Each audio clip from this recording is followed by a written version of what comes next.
ఆంధ్రాకి అడగకుండానే ఇస్తున్నారు, అడిగినా ఇస్తున్నారు. తాజాగా ప్రధానమంత్రి ఆవాస్ యోజన పట్టణ 2.0 కింద ఆంధ్రప్రదేశ్ కొత్తగా 12,370 ఇళ్లు మంజూరు చేయడానికి కేంద్ర పట్టణాభివృద్ధి శాఖ ఆమోదం తెలిపింది.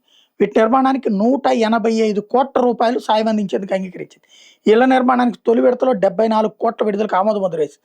ఇటీవల జరిగిన 7వ central sanctioning and monitoring committee సమావేశంలో ఇందుకు ఆమోదం తెలిపినట్టు కేంద్ర గృహ నిర్మాణ పట్టణాభివృద్ధి శాఖ వెల్లడించింది.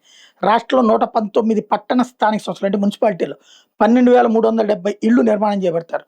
రాష్ట్రంలో పిఎంఏవై యూ 2.0 పథకాల కింద చేపట్టిన ఇళ్ల నిర్మాణం నిదానంగా సాగుతున్న బట్ట కేంద్ర పట్టణాభివృద్ధి శాఖ అసంతృప్తి వ్యక్తం చేసింది.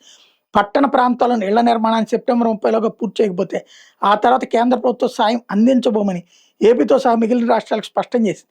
ఆ తర్వాత అయ్యే ఖర్చును రాష్ట్రాలు భరించాలని పేర్కొంది. ఇక్కడ చూడండి, మంచిని హైలైట్ చేసి చెడుని డౌన్ ప్లే చేశారు.